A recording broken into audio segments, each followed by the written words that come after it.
அரசியல் செய்திகளை உடனுக்குடன் தெரிந்து கொள்ள நம்ம அரசியல் நியூஸ் தமிழ் சேனலை சப்ஸ்கிரைப் பண்ணிக்கோங்க.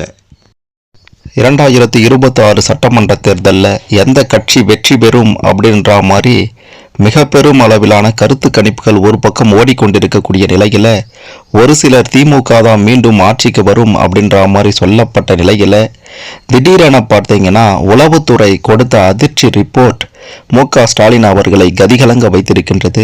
இதனால மருமகன் சபரீசனை களமிறக்கி இருக்கின்றார் அப்படின்ற ஒரு அதிர்ச்சி தகவல் வெளியாகி இருக்கின்றது. அப்படி என்ன நடந்தது அப்படின்றத பற்றி தெளிவாக பார்க்க போகிறோம். அதுக்கு முன்னாடி இந்த வீடியோவை மறக்காம லைக் பண்ணிக்கோங்க. சரி, வாங்க வீடியோக்குள்ளார போகலாம். தமிழக சட்டமன்ற தேர்தல் பார்த்தீங்கன்னா ஏப்ரல் 23ஆம் தேதி நடைபெற இருக்கு. முதலமைச்சர் மு.க. ஸ்டாலின் திமுக மற்றும் கூட்டணி வேட்பாளர்களை ஆதரித்து தீவிர பிரச்சாரத்தில் ஈடுபட்டு வராரு. 5 ஆண்டு ஆட்சியில் மகளிர் உரிமை தொகை கொடுத்தது, இலவச பேருந்து பயணம் அப்படின்ட்டு முக்கியமான சில விஷயங்களை குறிப்பிட்டு பேசிட்டு இருக்கிறாரு. பெருமிதத்தோடு பேசிட்டு வராரு. அது மட்டும் இல்லாமல் இதெல்லாம் திமுகவுக்கு சாதகமாக அமையும் என்று நம்பி இருந்தார். ஆனால் ஸ்டாலின் பங்கேற்ற பல பிரச்சார கூட்டங்களில் தற்போது காலி நாற்காலிகள் தான் இருந்தது.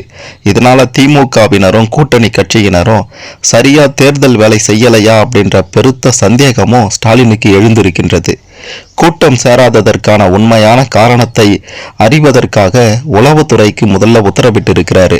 உளவுத்துறை அறிக்கையில் என்ன சொல்லியிருந்தாங்கன்னா, தேர்தல் தேதி அறிவிப்புக்கு முன்பு இருந்த திமுகவின் செல்வாக்கு வேட்பாளர்களின் அறிவிப்புக்கு பிறகு முற்றிலுமாக குறைந்து விட்டதாக உளவுத்துறை அதிர்ச்சி ரிப்போர்ட் கொடுத்திருக்காங்க.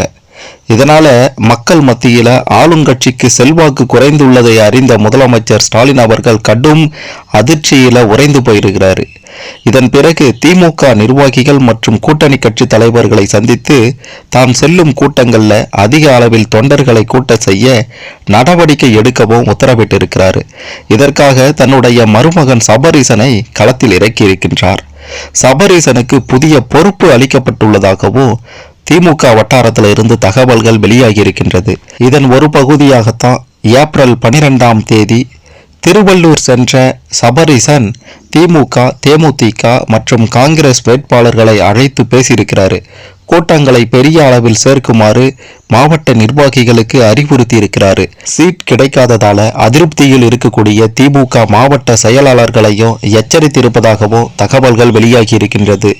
தேர்தல் நாள் நெருங்கும் நிலையில திமுக தலைமை கூட்டம் சேர்ப்பதில் தற்போது தீவிர கவனம் செலுத்திட்டு வருது. மக்களிடையே திமுகவிற்கு இருந்து வந்த பலம் இந்த தேர்தலில் முற்றிலுமாக குறைந்து விட்டது அப்படின்ட்டு உளவுத்துறை கொடுத்த அதிர்ச்சி ரிப்போர்ட்டால ஸ்டாலின் ஒரு பக்கம் கதி கலங்கி போய் தன்னுடைய மருமகன் சபரீசனை களத்தில் இறக்கியிருக்கிறாரு. மக்களிடையே திமுகவிற்கான செல்வாக்கு குறைஞ்சி போச்சு அப்படின்ட்டு உளவுத்துறை கொடுத்த இந்த ரிப்போர்ட் சரிதானா?